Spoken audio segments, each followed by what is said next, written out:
back to your freshman year a little bit. Mm-hmm. Because you talked about the coaches seeing the upside in you and giving you the opportunity to go out there and take those lumps.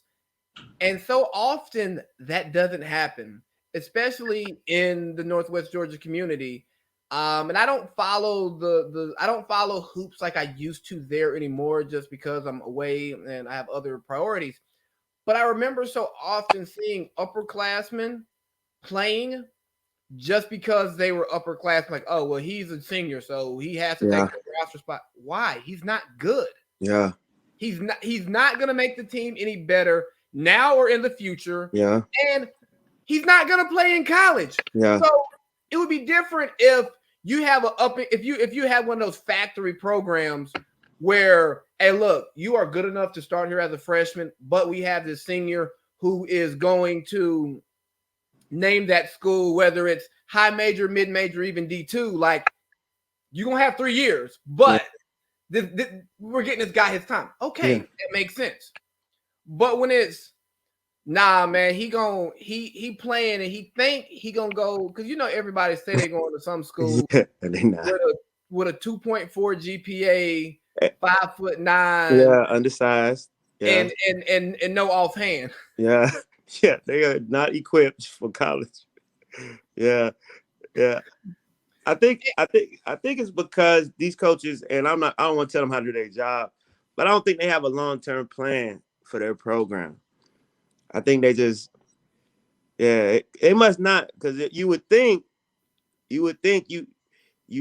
to have a time horizon where you're like, okay, we got 4 or 5 years where we want to build something. I need to find me a pipeline from the middle school. I need to find me a young point guard that I could groom. I could build a relationship with, and I can entrust in him that he's calling the shots while he's on the court, while he's in the fire, and I can start that process early. Probably going to lose that one season, probably not going, but by the end of the season, I can start seeing some development in him, and I can start seeing some leadership qualities in him, because you life is the best teacher. You need experience. You know what I'm saying? You can't, you would think that would be the mindset, but all too often that's just not the case. It's not, and you ask yourself, what are the coaches actually doing? What's the plan here? Because you see someone who's talented, and you can pick them up early, or some of them you can pick up early, others are late bloomers, but a lot of times you can pick it up early. Yeah. You pick them up early, and you should have the pipeline, the middle school to high school pipeline.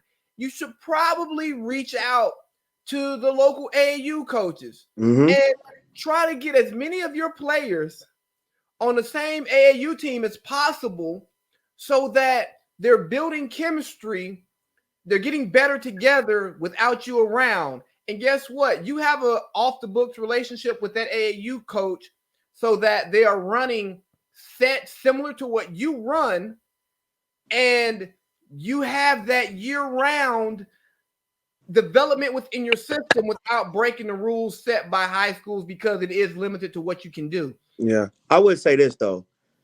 I agree with you to a certain extent, but sometimes you got to have a player that plays on a different program. For you know what I'm saying?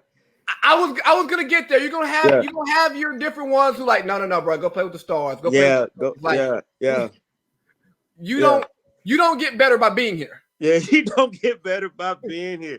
We had a play. There's a couple stories I could tell you where I was like, I'm glad he went and played where he was at, because we needed him to be able to take it to. Because when an elite player is challenged, I was studying this. The Buddhists call it Wu Wei or Wu Wei or something like that.